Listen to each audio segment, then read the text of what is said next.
ministry isn't counseling. I have a private practice in Chandler. And if anybody wants my card or any way to get a hold of me, like, hand out my phone number. I would bring a ton of cards because, like, really, I'll just, like, send you my phone number. It's easy. But I work with all sorts of mood disorders, otherwise known as depression and anxiety and bipolar. I also work in trauma and treat people who've had a you've been summoned. Over there. Oh, that's enough to make anybody anxious. So anyway, just do a lot of stuff, do a lot of spiritual work, do a lot of work with people who have a family member who's addicted, because I had one of those. And that would be why I'm here tonight giving you a talk on stress and anxiety. And the first thing I want to tell you is we're going to kind of break it down like what's stress and what are the various forms of anxiety and when that's really problematic. If you have a major question, like flag me down, but it's usually better to like hold them till the end. So like type it into your phone or something so you remember what it is, so we can do that. Did somebody have a question now? Okay, great, here we go, ready? Stress. It's like farts. It happens to everybody. It's caused by all sorts of different things, but no matter what's causing it, it always stinks. Here we go, all right? Stress is like farts. You're gonna have it, okay? There is no such thing as the stress-free life. Anybody that tells you that is lying. Because really, if you're breathing, you're gonna be stressed. And the funny thing is, you do kind of want that. You know what boredom feels like, right? Boredom is the absence of enough stress. I'm not joking. Because without enough stress, life is just too easy. You're just like floating along. Life is really boring. Nothing is challenging. You're not really growing. You're not really learning anything new. Because to learn something new is stressful. To be challenged is stressful. So you might say like, I'm not feeling that stressed and I'm breathing, and I'm like, that just means you have the perfect amount of stress. Just enough to make life interesting, which is what you want. You know what you don't want? Too much stress. Stress is when the demands of life become kind of overwhelming. Like I said, anytime you go to learn something new, your brain is like, I have cramps. And it's not fun, but at the same time, as you start to grasp that new thing, you're like, I rock, I got it, it feels good, and lo and behold, stress made life interesting. But what happens when your brain cramps up, and your brain cramps up, and your brain cramps up, and you're just not getting it? After a while, that stress starts feeling really overwhelming. You're like, I don't know why I can't learn this. What is wrong with me? Now you're having stress, not only because you can't learn it, but because you don't know why you can't learn it, and it just gets more and more awful. Sometimes you just have too much going on. You have stress because you're in sports, and you have stress because you're in school, and you have stress because you have a family, and therefore you have things to do in relationship to your family. And then something weird happens, like maybe grandma gets sick, and mom and dad are freaking out, and it's making you more stressed, and you're still trying to get everything done, and it's just too much. Well, it's nice to have enough stress to make life interesting. Too much stress is awful, because it starts causing problems for you. I always think of behavior as kind of being this spectrum, and there's a pole over here and a pole over here. I do not mean the North and South Pole, and Santa is not at either one of these poles. Don't go there. It's kind of like somewhere here in the middle, everything is fine, and then you get over here, and it's like, this is not enough sleep, and then there's all this, and this is sleeping all the time. This is not enough food, and you have all this in here, and then it's eating all the time. Having no emotions, crying and freaking out constantly. Too much stress will push you to the poles. You'll start stress eating, or you'll just stop eating. You'll have difficulty sleeping. You'll be really irritable, or you'll just be kind of flat. It's not good. It's really not good. And that is a part of how you know you are too stressed. And when we get to those moments, you're like, now what do I do? Well, I gotta be really honest with you. The first thing you do is talk to somebody about it. An adult who loves you, a really good friend who's not a total moron. Lots of us have many good friends. Some of them are morons. Don't talk to them. They're not going to have good ideas. Just go on a bike ride with them, or go to the mall, or go to a movie. That's what they're good for. But when it comes to important stuff, don't talk to the morons. Go for somebody with brains who can make a good suggestion. I sat down with a friend the other day. We had lunch. I was talking to her about what's going on with my mom, and she listened to me, and she said, you know, I know you're not responsible for your mom all the time, but I think you need a caregiver support group. And here, let me tell you why. And she named her reasons, and do you know she's right? My mom doesn't live with me, but she's 72, my dad has passed, and my mom's not real healthy. And I think I need a caregiver support group because I'm a little too stressed when it comes to mom. Hot dog. Talk to a friend with brains, they have good suggestions. Of course, her suggestion involved doing something. See, when stress gets to be too big, inevitably either something's gotta go or something needs to be added. In my case, I need more support. So I need a caregiver support group. I'm gonna add something. At the same time, not too long ago, somebody asked me to do something and I was like, nope, my calendar is full. I am way too busy now. Something needed to leave. I'm a little too stressed and I don't have time for more commitments. That's kind of how stress works. You want that funny balance. And the thing about stress is you are not aiming for stress at the low end. You will get bored. I am not kidding. Life is long. You want to grow and get smarter almost continuously. That doesn't mean you have to go to school, but you're going to read things and watch documentaries. I know that seems utterly amazing, but one day you will actually want to watch documentaries. About 10 years ago, I was driving down the road listening to the radio, and suddenly I realized, my God, I'm listening to KTAR. I think I'm old. I'm listening to talk radio. It wasn't too long before that all of a sudden I was into documentaries. It happens to everyone.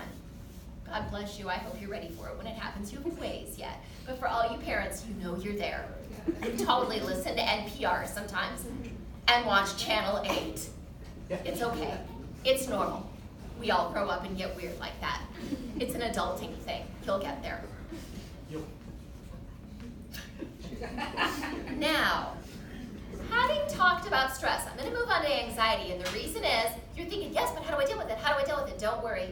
All about how to deal with it is at the end, because the really cool thing is that stress and anxiety can be dealt with using the same interventions. Isn't this easy? We can lump a whole bunch of stuff together, talk about it, and then I will tell you how to fix it. Sound like a plan? Yes. All right. Anxiety is this really weird thing. It parses out into separate things. For instance, nervous. You know what it's like to be nervous. Like you have a test, and you're nervous you're gonna fail. And then you take the test, and you're kind of nervous that you didn't do so good on the test. The thing about being nervous, it is about a defined event that is going to happen, or is happening, or has happened. In other words, this is about real stuff. It has a defined start and a defined end. It has a duration. Nervous, it's about what happens. Worrying. Worrying is a what if kind of thing. What if when I grow old, I'm crotchety and ignorant to my family? I did used to worry that. My father-in-law told me if I'm not crotchety and ignorant now, I shouldn't worry about that. And then I had to stop and go, so dude, am I crotchety and ignorant? He said no, I'm gonna believe him. Worrying is when you ask, what if? You can be nervous about taking the test and worry what will happen if I fail. See the difference? The test is real, it's gonna happen, it has a duration. What if I fail? If you have never failed a test before, that's a real what if. Like you have no idea what will happen if you fail. So, nervous about something that definitely happens and has a duration and will end. Worrying, it's a what if. Now, my mom has this friend that what ifs herself to death. She's a little weird about that. It goes beyond your normal worrying and into the kind of stuff where you're like, Carolyn, that will never happen. Like, what if we have an earthquake in Illinois? Okay, that is probably not gonna happen, sweetie. Right? It just isn't gonna happen. Nor is California gonna surf all the way to Japan if they have an earthquake there. Like, just no. She's not really so much worrying as she is having anxiety. Anxiety, technically, is a biophysical experience that's looking for a reason to exist. When you are anxious, your heart rate goes up. Your respiration, how often you breathe, that goes up. Your blood pressure goes up. You might shake, you might sweat. You might suddenly have diarrhea. Your stomach gets weird. Sometimes we call that butterflies. Sometimes we just call it a stomach ache. The really funny thing is it can happen for no reason at all, which is why it's a biophysical experience looking for a reason to happen. The other thing that's weird about anxiety is we only call it anxiety when you anticipate something bad happening. So, you are dying to go to this concert. You are so excited you can hardly stand it.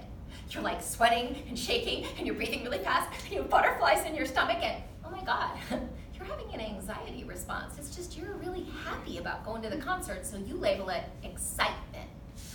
If that same physical experience was happening because you were about to take your driving test, you would not call it excitement. You'd say you were anxious and you'd be miserable. The really funny thing is, excitement and anxiety really are the same thing. It's just whether you anticipate a positive thing or anticipate a negative thing. And because they feel so similar, if you stay excited for too long, you will become really irritable. Think about it. Favorite band's gonna come out on stage. This actually happened to me. We're standing there, the lights drop, everybody starts cheering, right? The band comes on, but not the lead singer that we're all waiting for. They're standing there, strumming, they're beating the drums a little bit, and we're waiting. And we're waiting. 30 seconds, minute and a half, 2 minutes. We're not screaming anymore. Now people are starting to yell at the stage, and what they're saying is not repeatable in a Christian church. It's not nice. They're ticked off. Because, well, 60 seconds ago they were really excited, but it went on too long and it got really irritated, and now they're just pissed off. Because that's how excitement works. That's why we say things like, I'm so excited I can hardly stand it. Because you feel like you're gonna come out of your skin. It truly is just like anxiety. And that's super important to remember when you're actually anxious. Because you're gonna say, this is so miserable, I can't stand it. I'm like, really? Does it stop you from doing things you're excited about? Because I'm betting not. Truth is, you're really good at putting up with excitement because you're anticipating something positive. You're way better at putting up with it than you are with putting up with anticipate negative, anxiety. But it's the same thing. The problem with anxiety is it really can just come up out of nowhere. And guys, please forgive me when we go to this TMI moment. About 7-8 years ago, because my mother-in-law was still alive and she died in 2013, I'd wake up anxious. I didn't know why. I'd be anxious all day. I didn't know why. I'm trying to figure out what in my life is so problematic that I'm anxious all the time. So I had my mom and my mother-in-law, my dad over. I'm making dinner for them, and I hear my mom talking to my mother-in-law, and she says, when I started going through menopause, man, it was awful. I kept waking up in the middle of the night having panic attacks for no reason at all. And I whipped around and I'm like, are you serious? She said, yeah. And I'm like, what was causing it? And she's like, hormones. I was going through menopause. I'm like, because I've been anxious for like 2 months and I can't figure out why. And she's like, welcome to menopause. Thanks, Mom. Next time, send a card. At the same time, though, I instantly knew what was happening. I was having a biophysical experience and I was scanning the room constantly. Why is this happening? Why is this happening? Why is this happening? Why is this happening?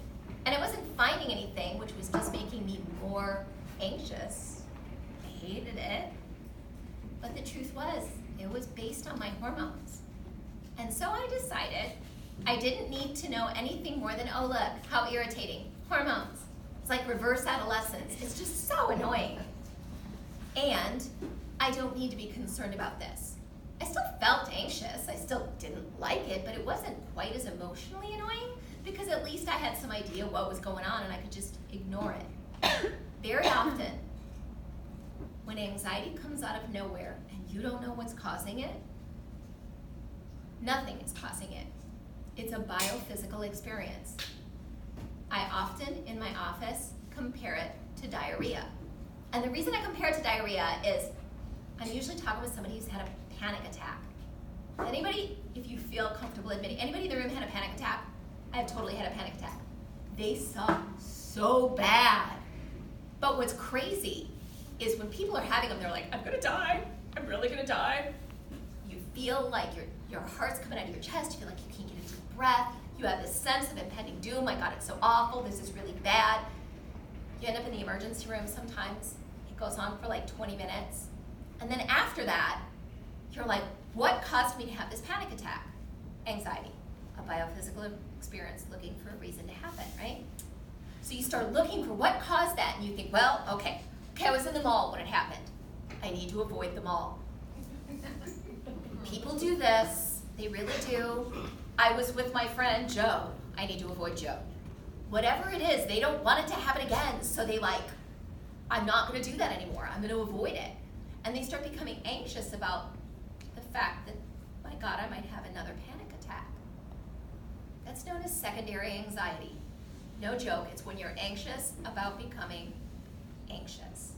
And actually, when it comes to panic disorder, that is the stuff that we actually have to treat, because that's the stuff that makes your life so terribly miserable. You are constantly afraid you're gonna do something that's gonna trigger a panic attack, and you've just gotta have control of it, so you get a little nuts. So I tell my clients, when they've had a panic attack, to think of it this way. You've all had diarrhea before. I'm like really certain of this, so y'all don't have to hold up your hand. But I'm gonna ask you, anybody here worried that they are going to have diarrhea again? Hate it that much, all right? Catch up with me afterwards. I can guarantee probably sometime in the next 4 months, I will have diarrhea again. It's a part of human life. It just happens. I don't know why it's happening necessarily, but I know I don't like it. It also lasts about 20 minutes. When it's really intense, my heart rate goes up, I sweat, my stomach feels really icky. I don't like it. But the really funny thing is I also know it only lasts like 20 minutes, and if it's so bad that I can't get it to stop, I'm gonna go to the emergency room and get some meds, because that's not normal. But I don't get freaked out about the idea of oh no, what if I have diarrhea again? I don't have secondary anxiety about diarrhea. I don't, because I know diarrhea is a controllable experience in the sense that you go in the bathroom, sit down, do what you gotta do, when you're done, you wipe. Entirely controllable. If it gets totally out of control, get the mop, change clothes after showering. But one way or another, man, we're good. Nobody's I think I have diarrhea, and all of a sudden we are boom, and we go in there and they're dead and they're exploded and it's awful. That just does not happen. So nobody's having secondary anxiety about diarrhea. And thus, you really should not be having secondary anxiety about your panic attack, because it too will probably happen again. It'll last about 20 minutes. You won't feel very good, it's not very pleasant, and yes, we have medicine for that. My God, take a breath. And once I tell them, I want you to remember the diarrhea defense. When you start getting anxious that you're gonna have another panic attack, ask yourself, when was the last time I had diarrhea?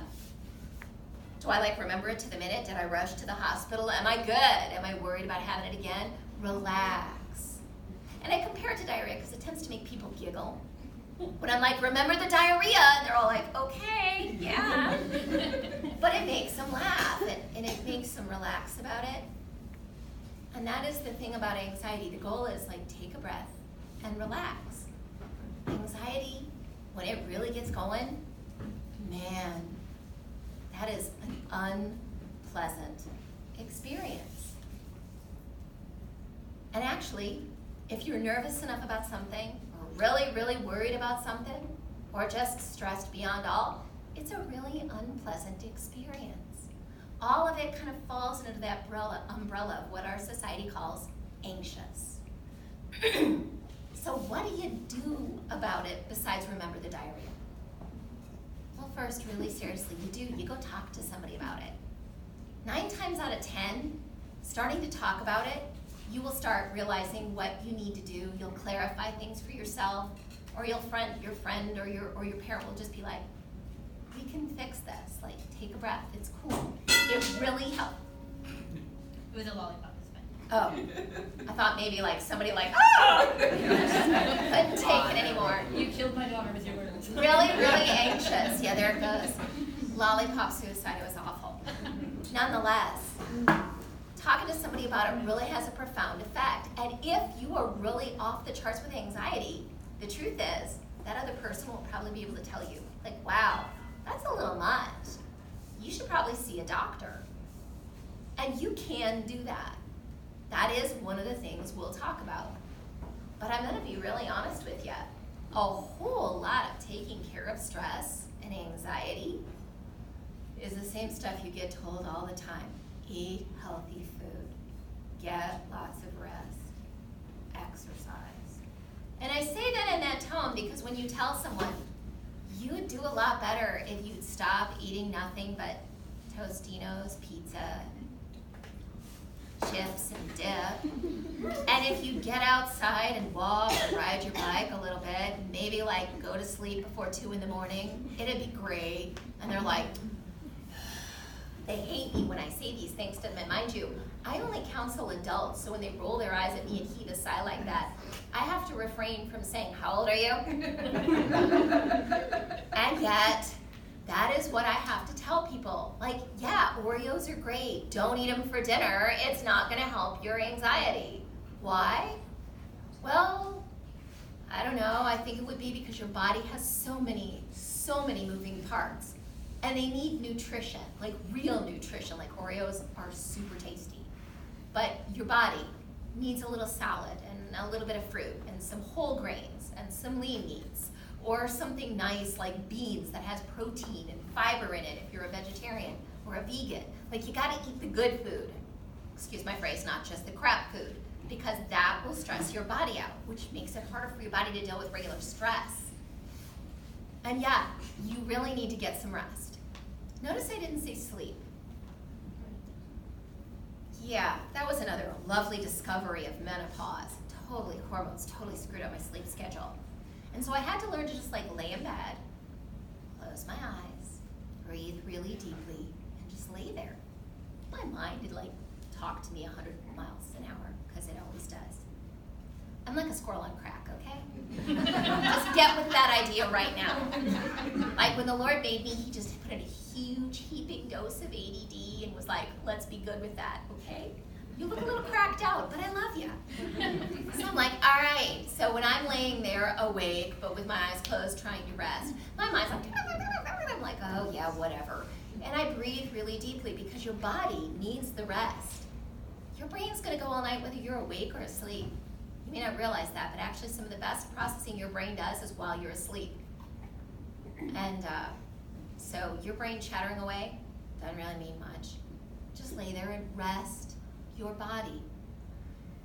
It's okay if you want to turn on music. Please do not turn on the TV. The light will mess with your circadian rhythms, which sounds like you should be dancing to that. Like, you know, let's get up and dance to the circadian rhythm, but you can't. It has to do with when your body says, and now it's time to go to sleep, and now it's time to wake up. And the truth is, the light from the screen of your phone and the light from that clock you have in the room in the night, the light from your TV and your tablet, it messes with your circadian rhythms. And for me, that means I actually wear an eye mask when I sleep.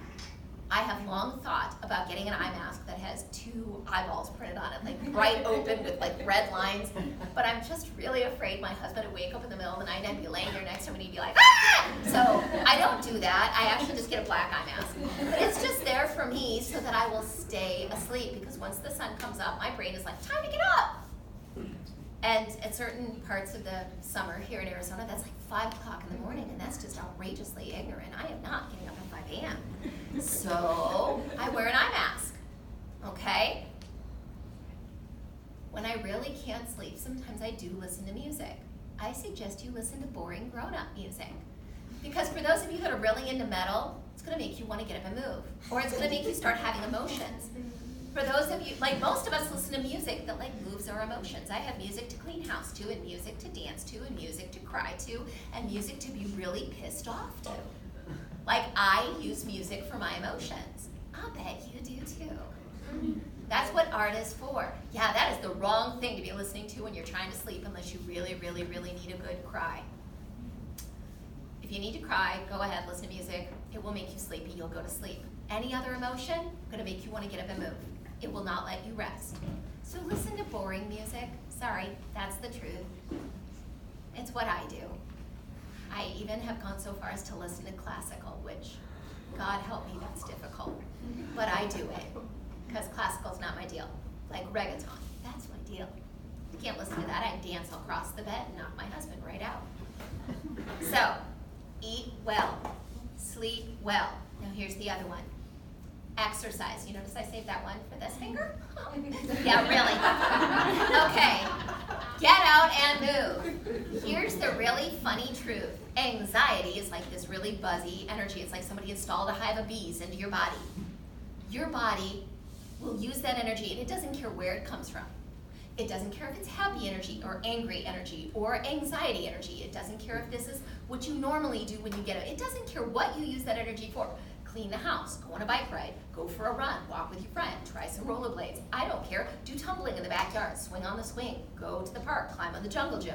Anything you can do to get the energy out. I had to, many years ago, tell my husband never stop me when I'm in a cleaning frenzy. Because I go into a cleaning frenzy when I'm really angry and I want to burn off that energy instead of screaming at you till your head pops off. Get out of my way. By the time I'm done, I won't be angry and the house will be clean, and that's double plus good. Like, dude, don't be a dork. He learned to get out of my way and just let me clean. Well, when I get super anxious, I get on my bike and take off. I ride as fast as I can. I go flying down that canal. When I'm really anxious, I can actually get over 20 miles an hour. It is fantastic. And I feel great when I come home, and I've already worked out. Like, way to save time, right? It is good for you. But when you have an anxiety disorder, we actually ask you to work out regularly, like on purpose. Schedule it. Why? Because even if you're not anxious at that moment, burning off that energy means you no longer have it to use for anything else. Maybe you'll sleep better. Maybe you'll work out energy that might have turned into anxiety later. I don't know. But lo and behold, it works. As a matter of fact, the number one thing that we suggest people do when they're anxious is yoga. And not that sit down and get in a stretch position and hold onto your foot for 5 minutes. No, we're talking flow yoga. Your legs should shake. You should sweat. The teacher should be changing your position with your breath, which means you're going to change position a lot. Yeah, it's a great thing. I took my husband to yoga. We started in a stretch yoga class, and then I started taking him to active yoga, and he looked at me about halfway through. He's like, "This is hard." I'm like, "Shut up, you're so old." Nah, it is hard. It really is hard, and I do sweat quite a lot. So, and no, I'm not doing Bikram yoga. I don't do that hot stuff. That is nasty. I actually face planted the one time I tried to do it. I had to put my towel across my mat. There was nothing more embarrassing about getting in a down dog and having both arms slide out. You hit your face. I did not enjoy it. I don't do hot yoga anymore. But I still sweat during yoga because it's a physical thing and it's really good. And it's kind of, here comes the other word that we use a lot, meditative. Yeah, meditation is the bomb when it comes to anxiety. And most people are like I'm gonna fold myself into a pretzel and be like, oh. And I'm like, no. I'm sorry. If I sit still and try to meditate, one of two things happen. Either I instantly go to sleep, which is not meditation, or the squirrel on crack in my head pops up and is like, oh my God, did you do the laundry? What about this? What about that? And I'm like, oh my God, I can't meditate. So I have to move to meditate, which is why I go to yoga, because I'm so busy trying to turn myself into a pretzel that I'm not paying attention to anything else. Amazingly, the squirrel in my head shuts up. I didn't think it was possible. But the squirrel in my head actually shuts up, and all I do is yoga for 75 minutes. And when I lay in Shavasana, which means corpse pose, you lay there like you're dead, no joke. At the end, the squirrel doesn't say much, other than, I'm thirsty and I'm hungry. I'm really thirsty and I'm hungry, and I'm like, shut up, squirrel, I know. It's only 2 minutes in Shavasana. You won't die of hunger. I'm thirsty and I'm hungry. I can live with that thought during Shavasana long enough to finish out yoga and go over to Sprouts and try not to consume fruit while I'm still in the aisle before I go to the checkout.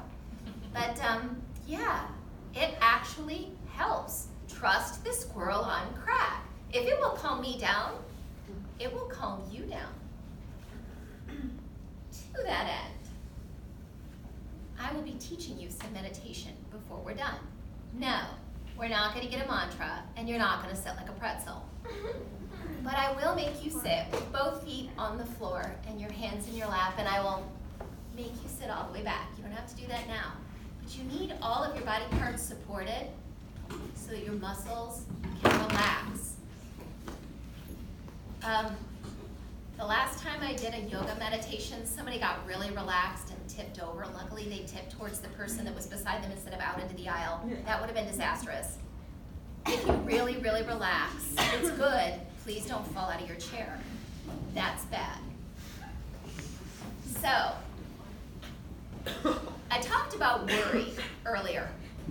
Some people are just worriers. It's a thing they do. We're not going to label it good or bad. And some of you may have experienced this. Your brain, right in the middle of the day, will be like, oh my God, did you remember this? Did you remember this? Did you remember this? Oh my God, what about this? What if this happens? Oh my God, what are we going to do if? And your brain just won't stop. And it can be really difficult to deal with. And what I tell my clients is, plan. Worrying is your brain screaming, you didn't make a plan! And it's not gonna stop.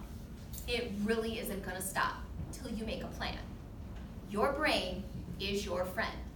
And when your brain is screaming at you, what about this? Oh my God, what about that? Hey, what if this happens? What are you gonna do if this happens? Have you planned about this? Plan, start planning. I call it a worry journal. You sit down with a brand new notebook, and on that first page or 2 or 3 or 4, depending on how many things you worry about, you write down everything you can think of that you worry about. Just everything, everything, everything. And then, after you've made your comprehensive list, you set aside 30 minutes every single night during which you will worry. I know that sounds weird, but the problem is most worriers worry all day long. And it's really ineffective because you're not busy planning. You're like at school, and then you're at your job, and then you're trying to have dinner with your family, and you're worrying, and your head just won't shut up. Squirrel on crack? Got it? So you sit down and you make the list of all the stuff the squirrel is yelling at you. And then you set aside half an hour every night for a while. And you take out your worry journal, and there's problem number 1. You write it at the top of a clean page, and you make a plan. What are you going to do if this happens? How are you going to deal with it? Okay, well, what if that plan doesn't work? Plan B. Write a second plan. What you will do if plan A fails. Well, what if that one doesn't work? Plan C. What I will do if that plan fails. Once you get to plan C, take a breather, turn a few pages, look at the second problem in your worry journal. Write that one at the top of the page. Make a plan. And you're going to do this for 30 solid minutes.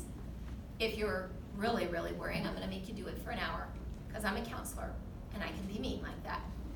I've raised 2 kids. I know how to mom. I really do.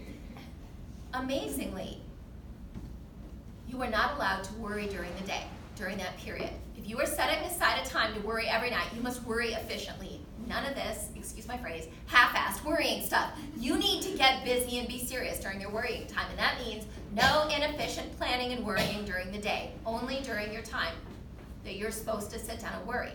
If your brain goes, what about this? Write it down somewhere, text it to yourself so you can check your worry journal. Is that on your list? If it is, have you already made a plan? If you did, how are your plans? Are they good enough? Do you need to modify them? And if everything's good, you go, thank you, brain. I appreciate the reminder.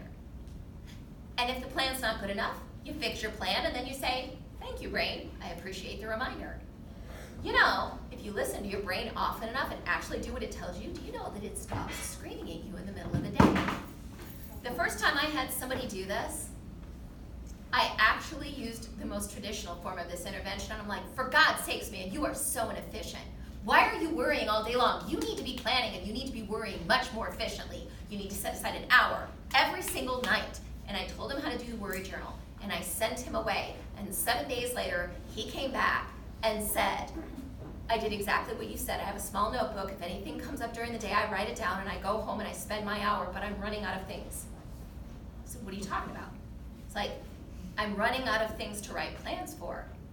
Like, are you sure? Have you checked them all? Have you got plan A, B, and C? Are your plans all reasonable? Like, go home, be efficient. You went home, The next week he came in and said he was unable to sustain worrying for more than 20 minutes a day. By week 3, we were down to 5 to 10 minutes, and by week 4, he was no longer seeing me, but had made major life decisions, including moving back to California to help his sister with her disabled child. Because, after all, a part of what he was worrying about was his family, and he realized while he loved Arizona, he really needed to get back to California and be a member of his family that was participating in their daily challenges, because worrying about it just wasn't going to cut it. I was blown away. 4 weeks, and we were done. That worry journal thing, it works. You know what's really amazing though? His brain, the squirrel in his brain stopped yelling at him, because the squirrel realized, nope, if I remind you of something, you will write it down, check it, make sure you've got a plan, and we're good to go. And if for any reason you didn't have a plan, you will that night. By the time that night is over, you will have a plan. Thank you, brain. I appreciate the reminder. It actually works. That's why we do that counseling stuff. These interventions things, they totally work. Meditation, yoga, eating well, getting enough exercise, actually getting some sleep, writing out your worry journal. This stuff is actually effective. And every now and then, it's not. So, before I talk to you about the meditation, we just get real chill. I want to talk to you about when it's time to see the doctor. And by the way, there's going to be a handout for you that will give you a bunch of this information, so you don't have to just remember it all. All right, how do you know when something's not right? Because the funny thing about an anxiety is you can have what we call an anxiety disorder, just like you can get clinically depressed. And let me make something very clear. There is a difference between being sad and being depressed, where you actually get the diagnosis. There's a difference between being nervous or worrying and having an anxiety disorder. All right, everybody, hands up in the air. Here we go. Point to your mental. Show me your mental. Where is it? No, that's your brain. It's an organ. It's like your liver or your heart or your lungs. Where's your mental? Don't you have a mental? No, I don't either. Nobody has a mental. Here's the thing, and you need to know this. There is actually no such thing as mental illness. You don't have a mental on your body. However, there are physical illnesses that have behavioral and emotional symptoms. My daughter has Graves' disease. Her thyroid goes ballistic and releases way too much thyroid hormone. First, we thought she was anorexic. Then she tried to commit suicide twice. We put her in a lockdown mental hospital. And when they found out she had Graves', they gave her a medication to suppress her thyroid, and it was like somebody flipped a switch on her side. One day she was crazy, and the next day she was totally normal. Graves' disease will give you crushing depression and anxiety. I have Hashimoto's. It's the opposite of Graves'. My thyroid doesn't put out enough hormones. I also ended up on depression medication because Hashimoto's will make you really tired, super itchy. Your hair will fall out, oh yeah, and you'll be really depressed, which I gotta be honest, when your hair is falling out, you get kind of depressed. You're like, I'm bald. But seriously, I became depressed for no reason. I had no reason to be depressed. I was grieving, my life was great, and I was depressed. My thyroid was whack.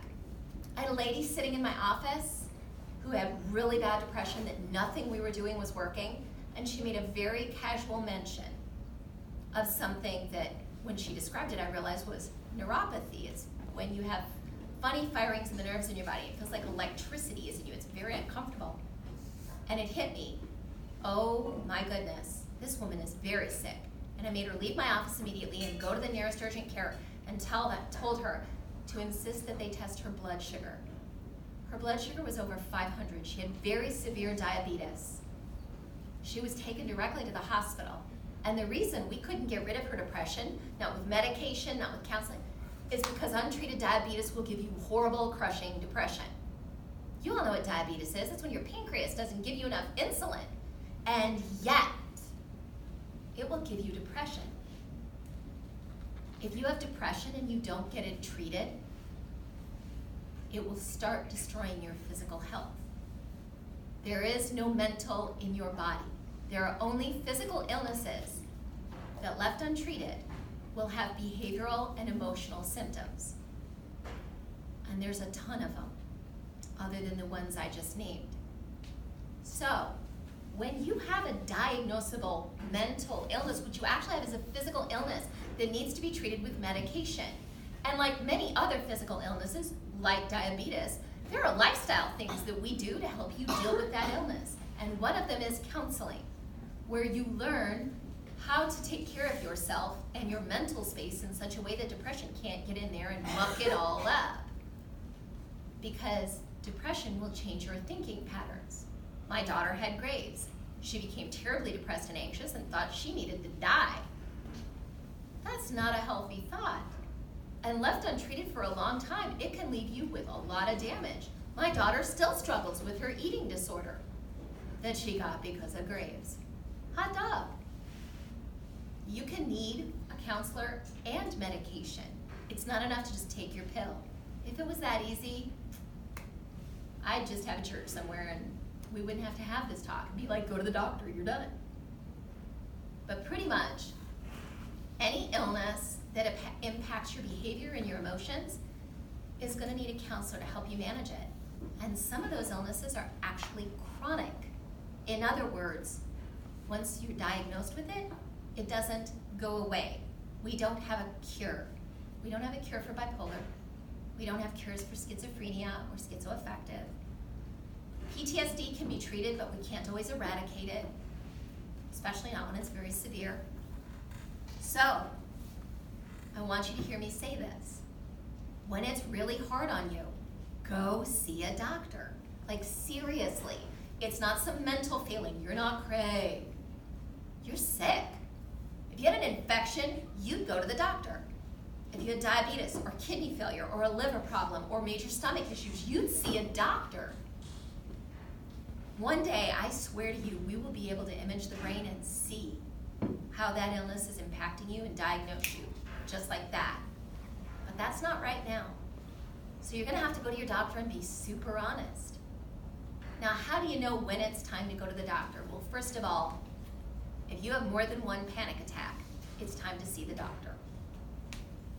I will also tell you, off come the glasses, if you are nervous about things that aren't realistic at all. No, Carolyn, we're not gonna have a major earthquake in Illinois. There are no faults here. And California is never gonna surf all the way to Japan. Like, no, really. And she was actually nervous about that stuff, to the point where she actually thought she could keep her sons safe by worrying about them. That's also a really silly idea. She had a very severe anxiety disorder. If you have an intrusive thought or image that is disturbing to you that just keeps happening, intrusive thoughts, you know, lots of times I have intrusive thoughts about pizza.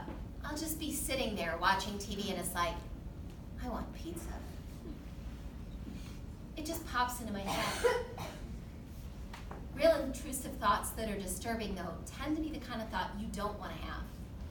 I wonder what would happen if I shot my little brother. Is an intrusive thought that's inappropriate. An intrusive image would be something that when you see it, makes you jump back. Those things tend to indicate an anxiety disorder known as obsessive compulsive disorder. Notice I didn't talk about the obsessions or the compulsions yet, just the intrusive thoughts. I had a client who kept having thoughts she didn't like pop into her head, like, I wish my brother would die. And then they got worse, where she'd see images of her harming her own mom. And she was like, what's wrong with me? I love my mom. And she was so upset. It was just obsessive compulsive disorder. She didn't really want to hurt her mom, and she did not want her brother to die. She was just having weird thoughts and images pop into her head. We sent her to a psychiatrist. She took the meds. It stopped. We did a little work afterwards. She's fine. She takes her meds every day. She's good. No more intrusive thoughts. Likewise, and this is where the obsessions and compulsions come in. When you think about something constantly and cannot stop. When you need to do something over and over and over again. And it's not just hand washing. It can be something as simple as, I need to check that the front door is locked. I need to check that I turned off my alarm clock. Is the stove off? Is the stove off? Is the stove off? Is the stove off? That shouldn't be happening. If you don't have dementia, you shouldn't have to ask the same question over and over and over. If you have cancer invading your brain, you might ask the same question over and over and over. Most of us aren't in that position. So if you're checking things or repeating actions, having to count, have the feeling that if you turn to the left, you must also then turn to the right to balance it, talk to a doctor about that.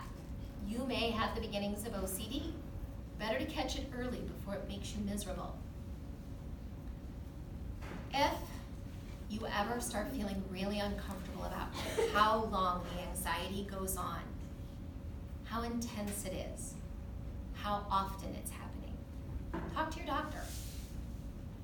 It can be something as simple as you need your thyroid checked. Oh look, you're a little hypothyroid. Let me give you some methimazole. Now go home, you'll be fine. Or in my case, here's some levothyroxine. Go home, you'll be fine. The sooner you get that stuff checked, the sooner you'll be feeling fine again. If you ever have vivid, disturbing dreams, talk to the doctor, especially if it goes on for longer than a week, okay? Longer than a week is kind of important. Vivid, disturbing dreams that keep recurring over a period of weeks and months tend to suggest some sort of underlying trauma. If you ever find you are having difficulty functioning because of your emotions, can't do homework, can't focus, too tired to take a shower more than one day in a row, the thought of eating is exhausting, the thought of getting out of bed and just putting on clothes, just the thought of it is exhausting. You need to see a doctor right away. That indicates some pretty severe depression. Remember, since you don't have a mental, if you're feeling that bad, there is something physically wrong, and not treating it has a profound toll on your physical body that you don't want. Y'all are young. Keep that body fresh and new as long as possible. I'm old. It's not fresh, it's not new, it's got scars. I look like a road map, for God's sakes. And I still take the best care of my body that I can, because I'm not getting any younger. Like, I'm 55, I'm hoping to have 40 more years on this earth. I gotta keep this thing moving. So when I'm not okay, I see a doctor. I get my blood checked pretty regularly. Depression and anxiety disorder runs in my family. And our thyroids, obviously. I got a daughter with Graves, I got a mom with Hashimoto's, I got an uncle with Graves, so I have Hashimoto's. We have terrible thyroids. We got them at the discount store, apparently. Maybe there was a recall and I didn't get the notice. I don't know, but we have to stay on top of that. So it's a big deal. Now, should you have an anxiety disorder, and I'm just gonna give you all the heads up right now. Medications for anxiety disorders have a bad rap because for years, doctors used to prescribe what are now known as rescue meds. In other words, when you have your panic attack, you take one of those and 20 minutes later you're calmer. They used to prescribe those and tell you to take them daily. That's a bad idea. Rescue meds are very powerful and they are sedatives. You don't want to be sedated daily. They're also addictive. Very bad idea. So most of the time now, you have a panic disorder, you have an anxiety disorder, they will prescribe the antidepressants that are used to treat anxiety because depression and anxiety are like flip sides of the same coin and you treat them with the same medication. So don't be surprised if you go in for an anxiety disorder and the doctor's like, oh, I want to give you an SSRI. I'm going to give you an antidepressant. You're like, I'm not depressed, I'm anxious. They actually work. But if you have panic disorder, be prepared to be given a rescue med. You really will need them. As a matter of fact, if you have panic disorder, you should have at least one tablet of your rescue med with you at all times. Because strangely enough, if you don't, you might have a panic attack because you get so nervous. I'm not kidding. A lot of people are like, I don't have my rescue med. And the next thing that happens, they're having a panic attack because they scared themselves half to death. Same things with asthmatics. We travel everywhere with our inhaler because if we realize we don't have it, we're actually more likely to have an asthma attack. So, you carry one pill with you. One. Why? Because you shouldn't be taking that every day. You take it only when you have a panic attack. And if you have to take more than 2 in the same day, call your doctor, please. Take care of yourself. Do not be taking a medication that can be addictive. Often. Don't avoid them. They're really useful. It's like opiates. When you're in pain, you take your opiates like your doctor tells you. You don't want to take them for long. Well, you don't want to take any benzodiazepine for long. I know that's a really big word, but think Ativan, Valium, Xanax, Klonopin. These are pills you only take when you're having the panic attack, not on a regular basis. Don't let anybody give you that stuff for daily use. It is a bad idea. If someone tries that, I would actually check with another doctor to see if it's a good idea. I am not a doctor, so I can't say never, never, never. For all I know, there is actually something out there that would require that. But I really would check it with a second doctor just to be safe. So does anybody have any questions before we're going to get Zen? All right. I've been talking a lot, so I'm going to... All right, everybody scoot back in your chair. Put your hands in your lap.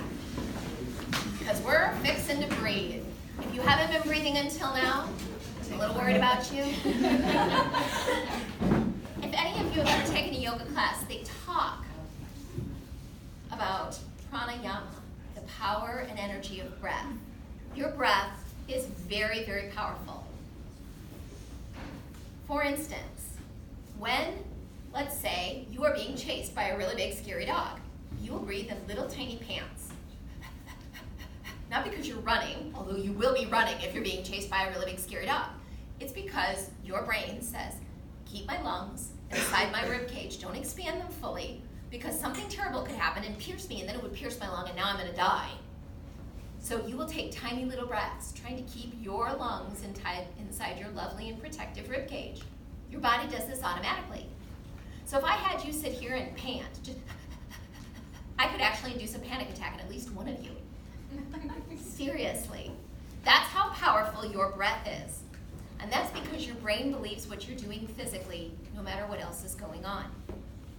Your brain believes physical evidence over everything else. So the best way to convince your brain it is time to calm down is to start breathing deep and slow. So the first thing I'm going to teach you is a breath called square breath that actually gathers tension to expel it. The reason we call it square breath is when we teach it, we do this. So, square breathing, it's a lovely little thing. You're not actually going to breathe a square or anything. It won't change the shape, or we can't do that. So what we're going to do is we will breathe in for a count of 4, and then you're going to hold it. And it's during the holding it that all that tension will gather in you, because you're holding your breath. And then you're going to breathe out for 4. It's not going to feel like much, but trust me, when we get to longer counts, you will feel that tension build. So let's all take a really deep cleansing breath. And now I want you to breathe in for 4. 1, 2, 3, 4, and hold it. 2, 3, 4. Breathe out. 2, 3, 4. Not too bad. Anybody feel the tension at all? Because 4 is not a very long count, you know? So let's go for 6. How about that? So deep cleansing breath. And breathe in. 2, 3, 4. Keep breathing in. 6, and hold. 2, 3, 4, 5, 6. Now breathe out. 2, 3, 4, 5, 6. Something I noticed for some of you, you got this face. About 5, 6, you started doing this. Yeah, that's that tension building. You could feel it. The other thing I noticed, when you guys breathe out, you were done breathing out by 3. Guys, I didn't say, breathe out, breathe out, breathe out, breathe out. When you breathe out for 6, it's because you restrict the out breath so that it comes out across 6 breaths. And that's actually kind of important. And the reason for that is what it triggers in your brain. The longer the in and out breath, the more that breathing triggers what is known as your parasympathetic nervous system. You have a sympathetic nervous system. No, that doesn't mean your sympathetic nervous system has compassion for others. It's the thing that when you're like, oh my God, big burst of energy, it says, quick, turn up my heart rate, turn up my respiration, make me breathe deep, run, run, run, go, go, go, adrenaline. And it does all this thing in your body all at once. Your parasympathetic nervous system goes the other direction. It goes, slow down my heart rate, slow down my respiration, turn down my body temperature, start shutting off peripheral things. That feeling you have just as you're slipping to sleep, of your body growing heavy, that's your parasympathetic nervous system going into hyperdrive. It just shuts down everything, and out you go. And you can trigger that guy by breathing. So, when I say breathe out for 6, I actually mean restrict your breath long enough to breathe out for 6. Because if you breathe it out really fast, your sympathetic nervous system goes, huh? And up goes your heart rate, and up goes your respiration, and up goes your body temperature. And okay, that was not what we were aiming for, and that's so not going to calm you down. So, one more time. And this time, we're going to try it for 8, okay? Now, as you do this, I know a lot of you are going to be getting that funny look in your eyes. I want you to imagine all these little white lightning bolts during the time you're holding your breath. I want you to imagine all these little white lightning bolts coming from all over your body and gathering in your chest, okay? So, deep cleansing breath. And now breathe in. 1, 2, 3, 4. Breathe slowly. 6, 7, 8, and hold. White lightning. Gathering to the center.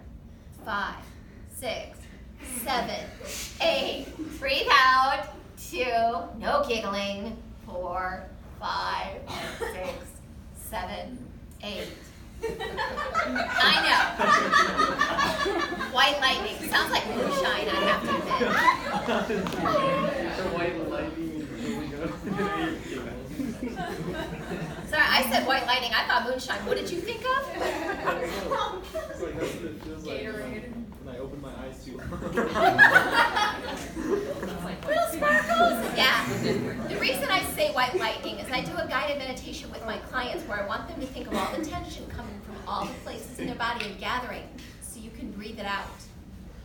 As a matter of fact, when I tend to do it with them, I have them close their eyes and imagine as they breathe in, they literally breathe in tendrils of the Holy Spirit that go and gather all that nasty lightning and take it out and take it away. With the idea that your breath then becomes a prayer where all your tension out and to the Lord. And we do several of those really deep breaths. Now for a lot of people, 8 is enough to make their eyes bug out real hard. And so if you're going to do square breathing and 8 is too much, go for 6. Please do not explode. This is not the time for that kind of diarrhea. All right? Now, the next kind of breathing is actually what we do in yoga. And I want you to practice it a little bit because it's going to make a sound in the back of your throat. You're going to breathe in through your nose and out through your nose. But you're going to narrow your throat as you do it. And you will especially hear this on the out breath. I don't know if you can hear that sound. It sounds really weird. When you're in a room full of people doing it, it gets really loud. It is called Ujjayi breath. But when we breathe in and we restrict our throat, it actually helps us elongate the out breath. You don't have to do it, but it actually does make this work better. And if you go to yoga, they're going to make you, so you might as well try. Now, I want you to pick a certain number. Hey, you! Y'all, we're almost done. You can handle this. I know you're not anxious, you're just giggling. And if you don't quit giggling, I'm going to make you do jumping jacks to get it out. Yeah. Like I said, I'm a mom. I know how to do this. My kids are in their 20s. I have that Zen master of momming going on, so to speak. Anyway, you're going to breathe in. You can do it for 3, 4, 5, whatever makes you happy, but however many you count on the way in, you're going to do double that on the way out. So if you breathe in for 3, you're going to breathe out for 6. And yes, you really are going to still be breathing out all 6 counts. You're going to restrict your breath. Okay? You're going to breathe out super slow. So pick your number, 3, 4, or 5. Whatever makes you happy, I don't care. Now, sit back in your chair, hands in your lap. Get nice and relaxed. Try closing your eyes, it helps. Some of you aren't closing your eyes. Okay. Now you're staring at me, it feels weird. All right, I want you to breathe in deeply. However many. And now breathe out for double that count.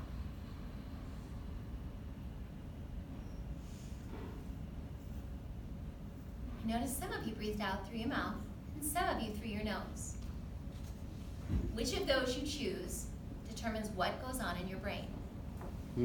If you breathe in through your nose and out through your mouth, it actually has a stronger activation of the parasympathetic nervous system. When you do it in through your nose and out through your nose, it tends to make your brain release a chemical that repairs broken neural networks. So if you're feeling stupid, stick with your nose. I'm not joking. It actually helps. On those days when you're like brain cramps, in through your nose, out through your nose. When you need to relax, it's in through your nose, out through your mouth. So let's do that again. Whatever your number is, close your eyes. Breathe in. And when you get to your number, breathe out slowly.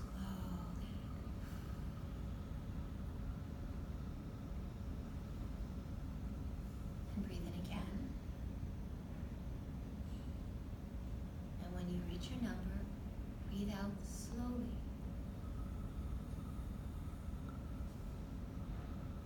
And just keep breathing in that manner. Breathing out for double the number that you breathe in. Pay attention to how this impacts how you feel in your body. Notice areas of tension. And as you draw in your breath, literally breathe into that area of your body. And as you breathe out, let the tension flow.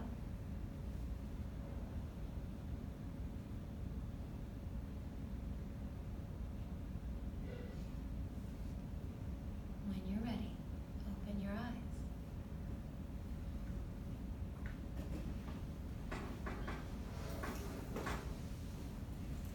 Feeling a little different in your body right about now? A little more zen? Now I'm going to teach you how to make that breath even more effective. But I need you to stand up first. I know. Energy. Okay, since we're going to try and stay in the Zen zone, I want you to take your hand and find your navel. When most of us breathe, we breathe into our chest. Remember what I said? Lungs inside the rib cage, protect those precious lungs. But when you sleep, you do not breathe into your ribs. You don't breathe like that when you sleep. When you sleep, you breathe deep down into your stomach. Use your diaphragm, and it inflates those lungs really down low, and they go way down below your ribs. So we're going to breathe like that. Look down at your stomach, and when you breathe in, I want you to try to look as pregnant as you can. So here we go. Make that tummy move. Breathe out.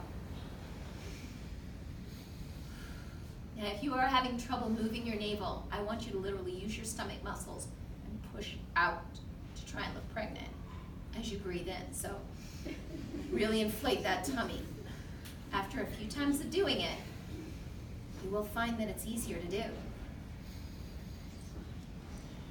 I can see your Duck Dynasty guys moving. Anybody having trouble getting their breath to go down into their stomach? It is really helpful when you are doing that. Breathe in for 3, 4, 5, and breathe out double that to breathe all the way down into your stomach. So for a moment, I'm going to ask you to start breathing like that again. Close your eyes. Hand on your tummy. You want to feel that stomach move. So let's breathe in deep, down low into your stomach. And breathe out. Slowly. Lots of restriction on the out-breath. And when you're ready, breathe in again.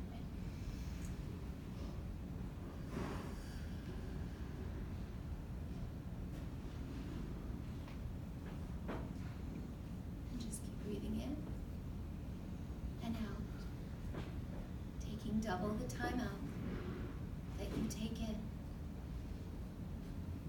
As you relax more and more, you may find that you can increase the count of your in-breath, sometimes as high as 5 or 6, breathing out for 10 or 12. This is very good for your body. It's very relaxing. Your brain will actually believe that you are trying to go to sleep. This will activate your parasympathetic nervous system very profoundly, and you will relax. Take a moment to check all your limbs. Where do you feel stress still? Has the way your body feels changed noticeably? Go ahead and take a seat.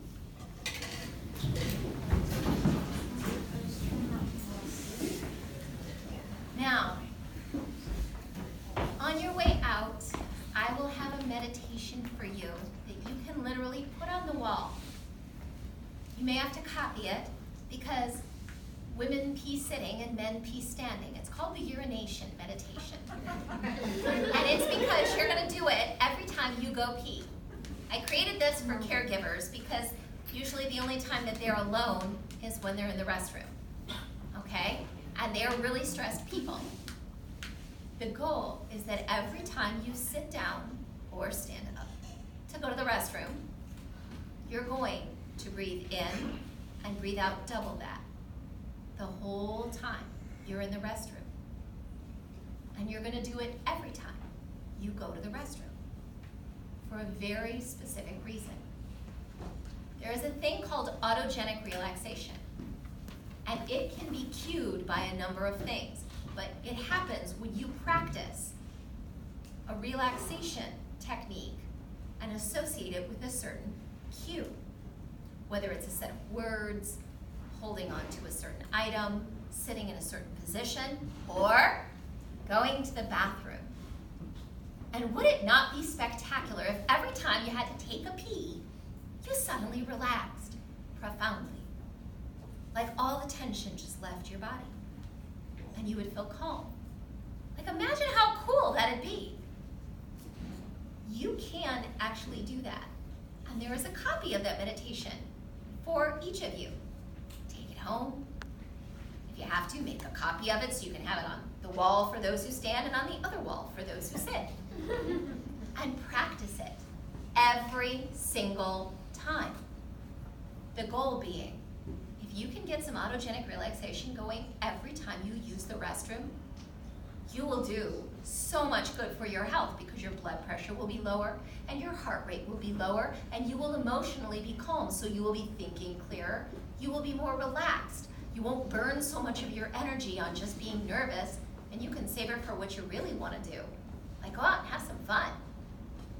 Clean the house if you really, really need to, but I mean like, go out and have some fun, my God. Use your energy for the good stuff. Don't be burning it up with anxiety.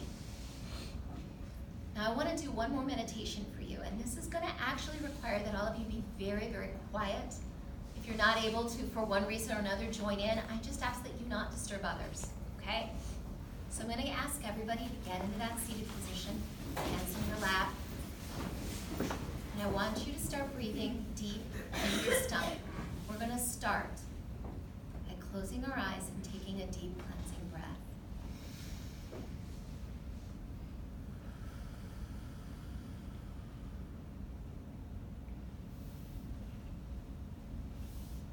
Breathe deep and low into your stomach. You do not need to count. Breathe in such a way that you feel the relaxation begin to flow through your body.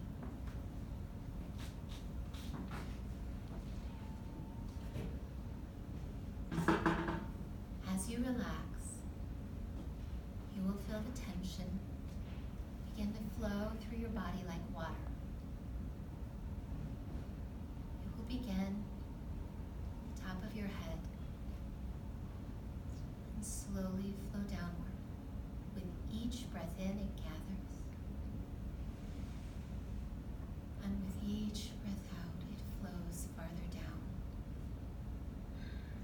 feel the tension move from the crown of your head, down your spine, over your face, and through your jaw, down your neck, and into your shoulders.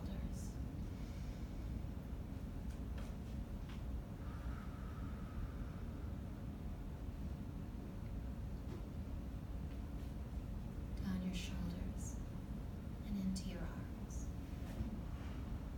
It gathers speed through your chest and down into your wrists,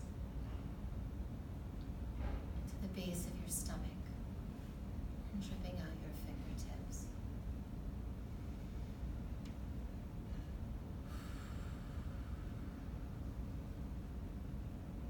Gathering at the base of your spine and flowing through your thighs,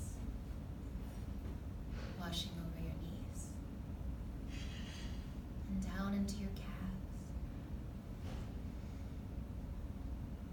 where it flows down into your feet and out the soles of your shoes.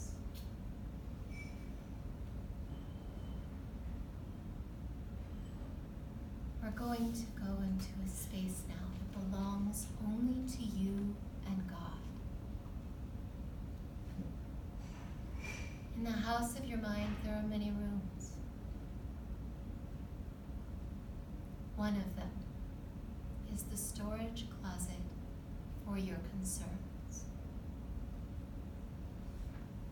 Ask the Lord to show you where it is.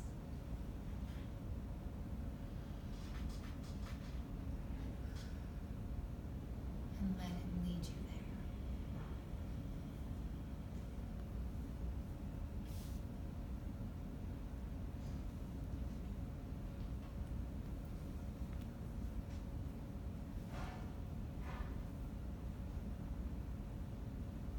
As you find that room, open the door.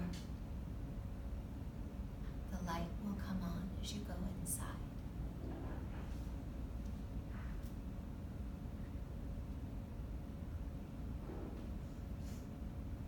In this room, you will be able to store all your worries, all your concerns. There will always be enough space. This space belongs to you and to God.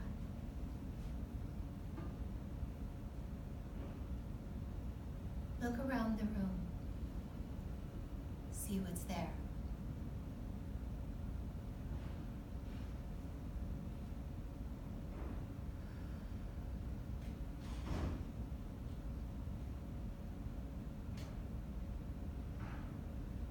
As you look down, you notice a container. And you see yourself pick it up.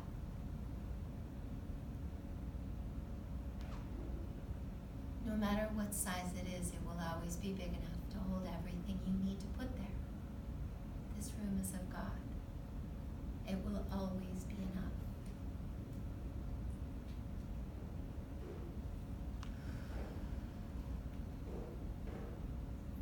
Go ahead.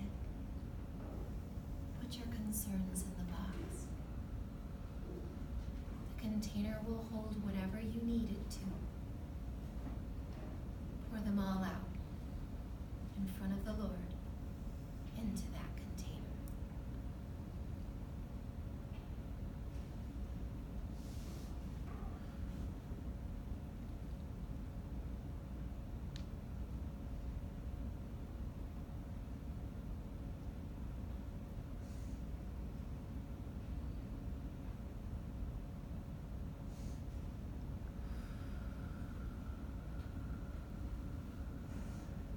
As you put your concerns in the container, don't worry that you need to remember them. They will always be in that closet if you need them, and God will be mindful of them. He'll be keeping a watchful eye. So you don't have to worry. If you need to remember them, God will bring them to you. and put them in the container and let them go. God's got this.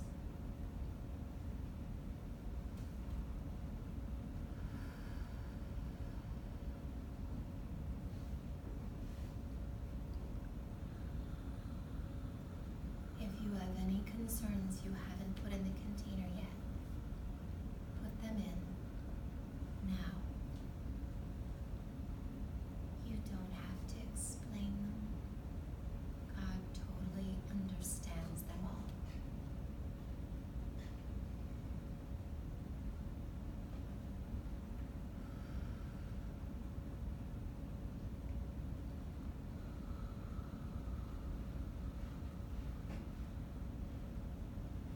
Put the container where it goes in the room.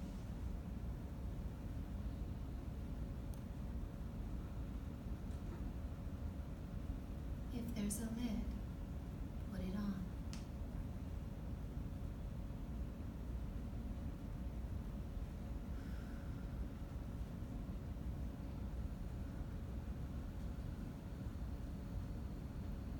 Take a moment with the Lord.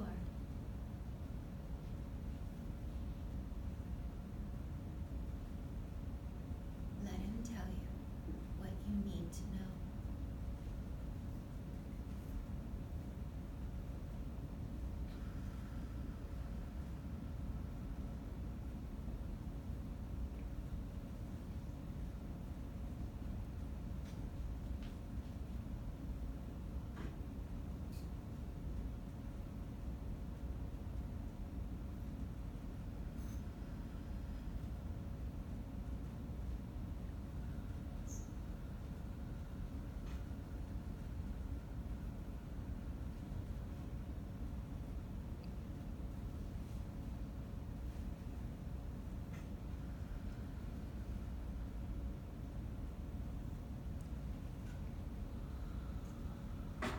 Let the Lord lead you out of the storage closet for your concerns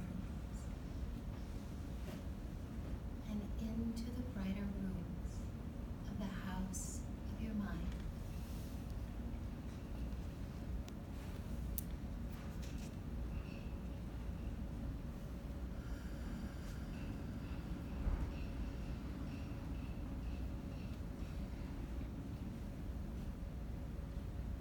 You will always be able to find the storage closet of your concerns.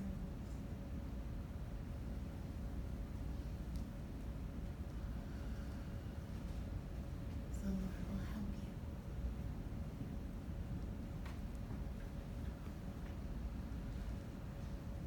There will always be a container big enough to hold it all.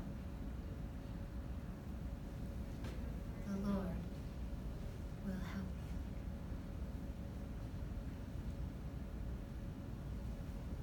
And you will always be able to leave your concerns for the Lord to watch over and be relieved of your worries and your fears. The Lord will help you.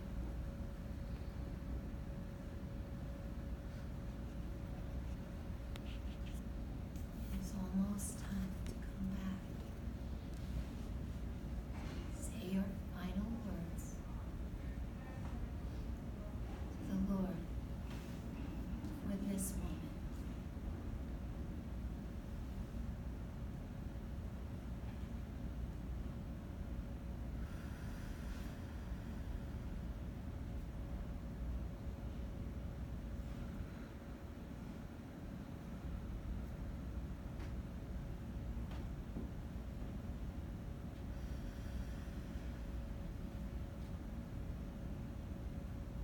When you are ready to come back into the world, open your eyes.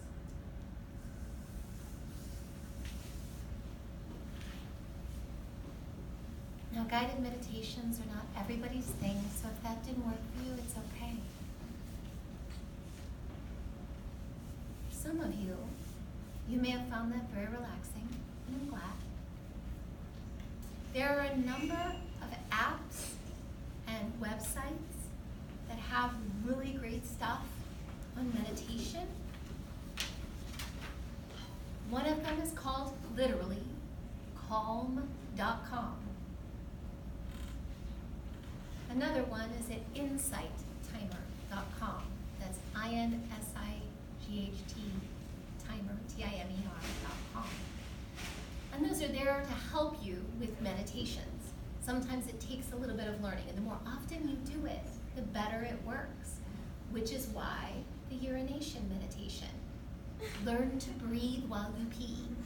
I know it sounds silly, but most of us breathe way too shallowly, and so we don't relax at all. Now, before we're done, does anybody have any questions for me? If not, I just want to say you are always free to contact me, email me, call me. Just come on up and ask for my number. It's 602-341-8241, but I don't expect you to be able to remember that. So come up, ask, I'll text your phone and you can have my phone number. I don't have a question about the comment though. What? When I was in college, I had a language arts professor that did something very similar to that. Every time we were going to take an exam. Helped, Just didn't it? calm everybody down. Yeah. You'd be surprised how much breathing changes everything. You can breathe to heat yourself up when you're cold. It's a Kundalini method that heats up your core. You can breathe to calm yourself down, to amp yourself up. It is unbelievable how powerful your breath is. Your body is just a wonderful and amazing thing made by our Father and meant to help you get through your day. Use it wisely, okay? And again, I am always here if you need me. Thank you so much for being patient. I know it was kind of weird, sit around and talk about stress, but hey, you're gonna have it. You're breathing, right? Remember, stress, it's like farts. It always stinks, but everybody's got it, so you can do this.